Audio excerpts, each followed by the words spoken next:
Hello friends.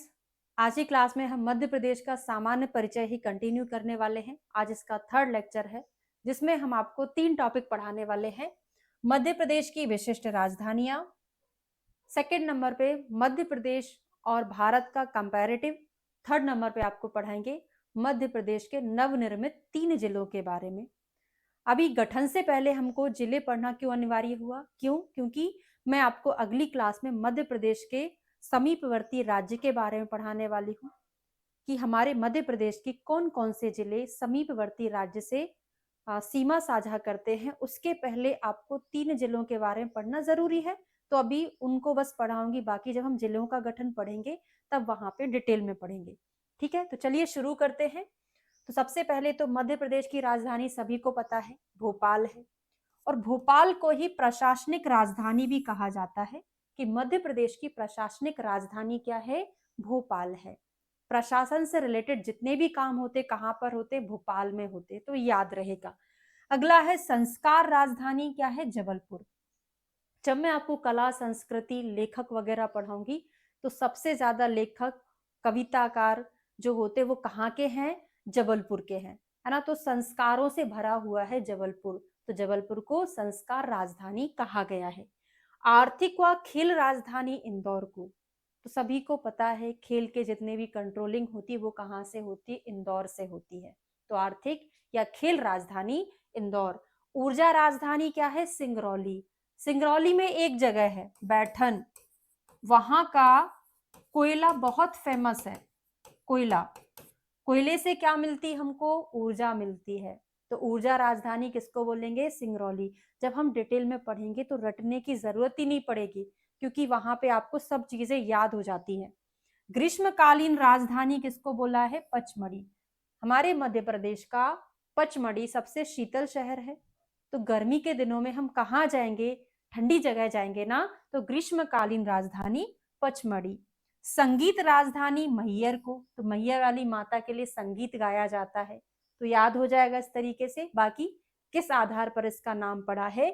संगीत के लिए तानसेन फेमस है ना, तो वो वहीं के थे, मैहर के, है ना। तो मैहर वाली माता का संगीत भी हमने याद कर लिया।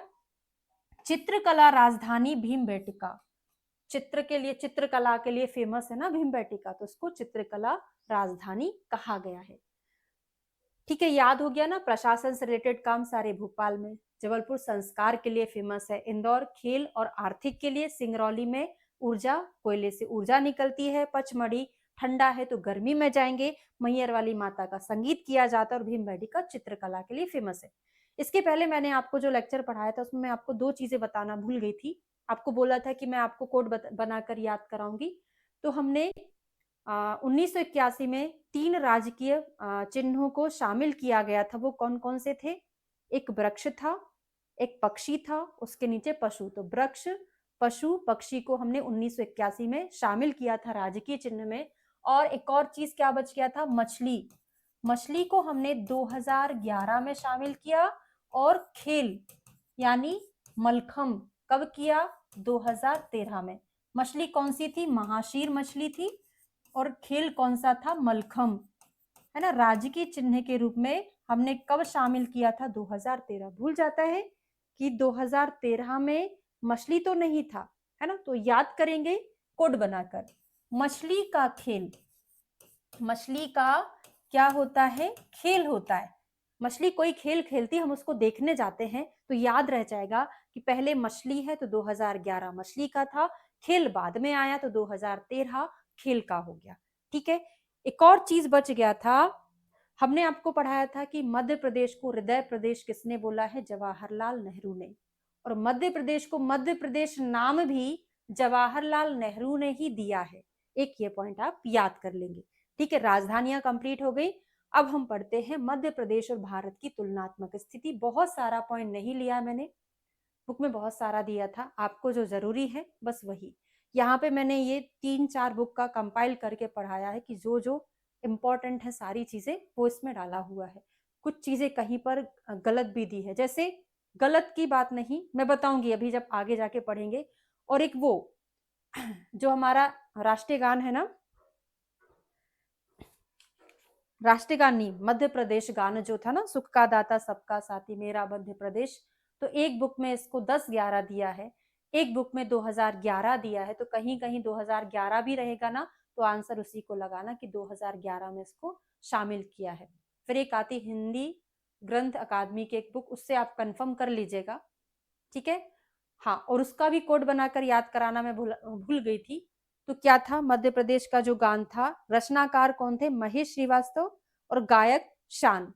तो कोड बनाकर याद करेंगे कि रचनाकार महेश यानी शिव भगवान, रचनाएं कौन करते हैं, भगवान करते हैं ना, तो रचनाकार महेश थे। और शान से गाना गाना चाहिए, तो गाना किसने गाया, शान, शांतनु मुखर्जी ने, और संगीतकार थे सुनील झा। ठीक है, याद हो गया था। चलिए आगे बढ़े। तो मध्य प्रदेश का क्षेत्रफल और भारत का क्षेत्रफल की बात करें तो मध्य प्रदेश का कितना है, बार बार याद करेंगे तो याद हो जाएगा, ऐसा नहीं याद करना इतने करोड़, इतने लाख, इतने हजार, वो याद ही नहीं रहता। याद करेंगे दो शब्द में, 308,252 वर्ग किलोमीटर, 308,252 वर्ग किलोमीटर।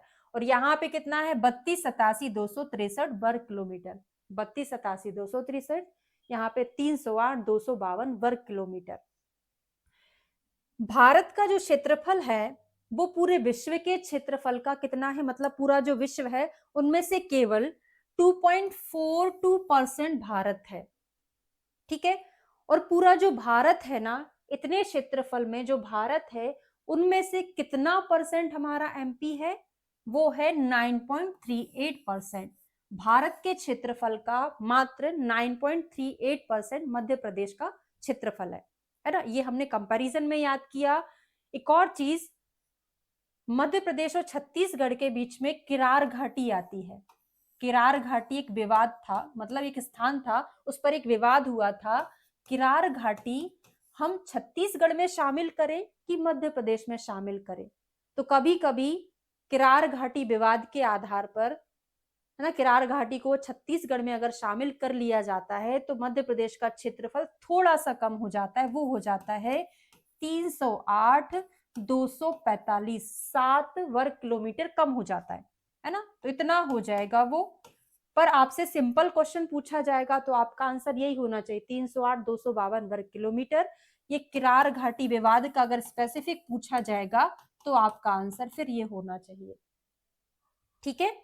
चलिए, क्षेत्रफल की दृष्टि से विश्व का 7वां बड़ा देश है। फर्स्ट कौन सा है, रशिया, रूस। ये मैंने ऑनलाइन सर्च करके देखा, भाई अगर कुछ गलती हो तो आप देख लेना, है ना। ये मुझे मिला था क्योंकि बुक में मुझे नहीं मिला, तो मैंने यही। तो विश्व का 7वां, क्योंकि मेरे पास एमपी जीके की बस बुक है ना, तो विश्व का 7वां बड़ा देश है भारत। और मध्य प्रदेश जो है भारत का दूसरा बड़ा है, किसके आधार पर, क्षेत्रफल के आधार पर। तो फर्स्ट कौन सा है, मध्य प्रदेश जो है क्षेत्रफल के आधार पर दूसरा बड़ा राज्य है। और फर्स्ट राज्य कौन सा है, राजस्थान। ये किसके आधार पर है, क्षेत्रफल, क्षेत्रफल की दृष्टि से राजस्थान भारत का सबसे बड़ा राज्य है, ठीक है। जनसंख्या की दृष्टि से विश्व का सबसे बड़ा हो गया है 2022 से। इसके पहले कौन था, चाइना फर्स्ट नंबर पे चल रहा था। अब हम कंपटीशन में सबसे आगे हो गए, है ना, भारत पहले नंबर पर आ गया है, ठीक है। क्योंकि देखो 2011 में जो जनगणना हुई थी उसके बाद से जनगणना अभी हुई नहीं है ना। अभी इसी साल 2026-27 में चलने का है, अभी नहीं हुई, जबकि हर 10 साल बाद होती है, पर कोविड की वजह से रह गई थी, ठीक है। तो विश्व में सबसे बड़ा अब भारत हो चुका है। 121 करोड़ बोलते थे 2011 में, पर अब बढ़ गया है। तो आपसे तो क्वेश्चन पूछा जाएगा तो 2011 की जनगणना के हिसाब से ही आंसर लगेगा 121 करोड़, ठीक है। क्योंकि जनगणना के आधार पर ही आंसर लगता है, ऐसा नहीं कि 2022 में कुछ काउंटिंग हुई हो तो ऐसा हो गया, ऐसा नहीं है, ठीक है। भारत में 5वां बड़ा होता है कौन, मध्य प्रदेश। जनसंख्या के आधार पर 5वें नंबर पर आता है मध्य प्रदेश, हम पहले नंबर पे नहीं है। पहले नंबर पे कौन है, उत्तर प्रदेश है। कौन है, फर्स्ट नंबर पे उत्तर प्रदेश है। अब हमको मध्य प्रदेश की जनसंख्या याद करना है, जैसे हमने याद किया था क्षेत्रफल 308,252 वर्ग किलोमीटर, किरार घाटी विवाद में 308,245 वर्ग किलोमीटर, जो पूरे भारत का 9.38% है, ठीक है। ये हमने याद किया। अब जनसंख्या याद करेंगे, भारत का 5वां बड़ा है, जनसंख्या के आधार पर, तो पहला बड़ा राज्य कौन सा होगा? उत्तर प्रदेश होगा। अब इसमें 7, 26, 26, 809 हो जाएगा। 7, 26, 26, 809 इतनी जनसंख्या, फिर 7,26,000, 26,26,809 ऐसे करके याद करना। आप तो ऐसे ही याद करो, ठीक है। जो भारत की जनसंख्या का 5.99% मत याद रखिएगा, बस लिख दिया है नॉलेज के लिए, बाकी ऐसा कोई ज्यादा इंपॉर्टेंट नहीं है। तो जनसंख्या याद हो गया। अक्षांश और देशांतर मैंने आपको पढ़ा दिया था। अक्षांश क्या होता है, देशांतर क्या होता है, पूरा आपको याद करा दिया था। इस पर एक सेपरेट क्लास थी हमारी, 2nd नंबर की जो क्लास थी इसी पर थी पूरी आधारित। पश्चिम से पूर्व की ओर 2 पॉइंट और बचा था कि पश्चिम से पूर्व की ओर हम जाएंगे मध्य प्रदेश में, है ना, अलीराजपुर से सिंगरौली की तरफ अगर हम जाएंगे तो कितने मिनट का समयांतराल होता है? 34 मिनट का समयांतराल होता है। इसका मतलब क्या होता है? अगर यहाँ 7 बजे है, वहां 7:34 बजेंगे, है ना, इस तरीके का 34 मिनट का डिफरेंस होता है समय में। भारत की मानक रेखा, मानक या समय रेखा, है ना, भारत की जो समय रेखा होती है 82.5 डिग्री मध्य प्रदेश का एकमात्र जगह है वहां से होकर निकलती, और किसी भी जगह से नहीं निकलती। कौन सी जगह है वो? सिंगरौली। सिंगरौली जिले से होकर गुजरती है भारत की मानक रेखा, समय रेखा, ठीक है। 2 पॉइंट अलग से अच्छे से याद करिएगा, याद हो गए होंगे। आगे बढ़ेंगे,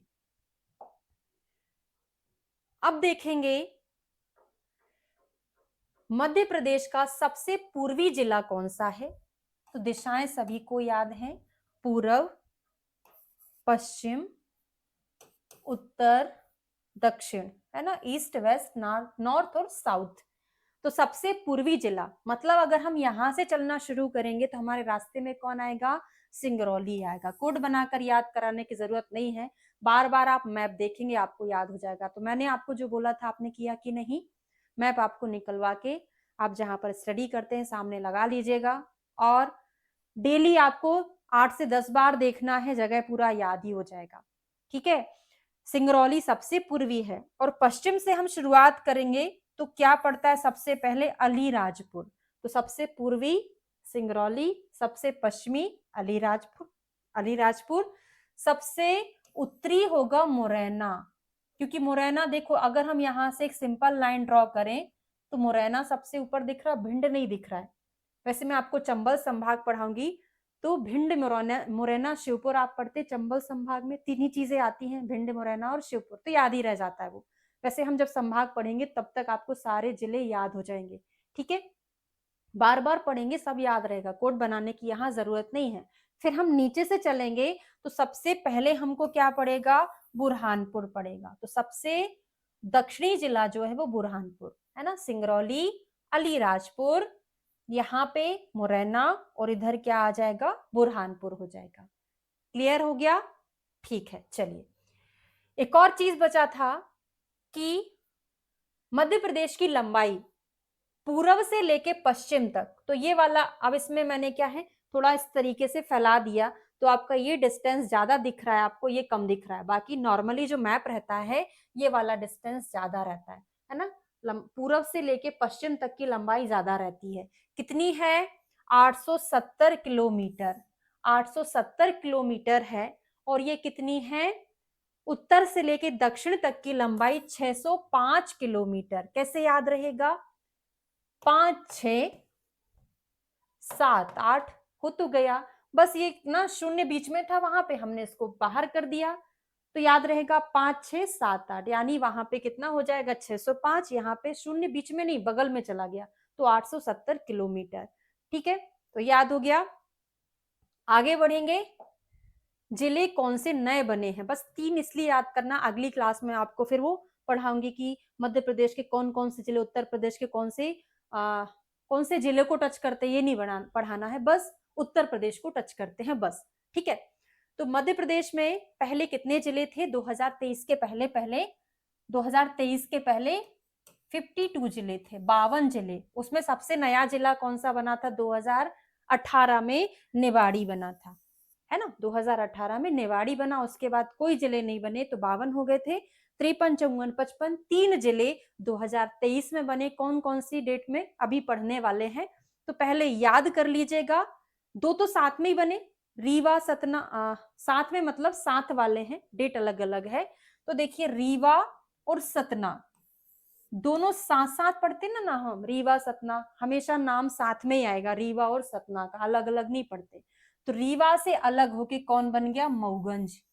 रीवा से मूल जिला रीवा है, उससे अलग होकर मऊगंज बना, और सतना से अलग होकर मैहर। रटाने की जरूरत नहीं है ना, आपको पता है मैहर वाली माता, सतना हम जाते थे ना मैहर वाली माता का दर्शन करने, तो सतना से अलग होकर मैहर बना। ठीक है, फिर एक और बना, कौन सा, पांढुरना। किससे अलग हुआ था वो, छिंदवाड़ा। छिंदवाड़ा से अलग होकर पांढुरना बना है। अब 52 के बाद 53वां कौन सा था, तो 53वां देखो यहां से शुरुआत हुआ, अगर हम इस डायरेक्शन में जाए तो सबसे ऊपर कौन था, मऊगंज 53 नंबर का। फिर इधर आ जाना चाहिए था, नहीं आया, नीचे आ गया, तो 53 मऊगंज, 54 नंबर पे बना पांढुरना, और 55 नंबर पे बना हमारा मैहर। लास्ट में कौन सा है, मैहर लास्ट में है। अब एक ही डेट के हैं, फिर आप बोलोगे मैडम आगे पीछे कैसे हुआ, तो देखो यहाँ पे मैंने उसका डिटेल लिखा है। अब हो सकता है कोई सुबह बना हो, कोई शाम को बना हो, है ना। तो अब दोनों 5 अक्टूबर को बने, पर एक को उन्होंने चौथा बोल दिया, एक को पांचवा बोल दिया, नहीं पता मुझे, है ना। जो लिखा है वो याद कर लीजिए।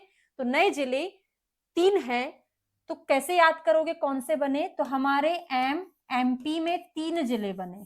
एमपी कोड है, M for Mauganj, M for Maihar, P for Pandhurna.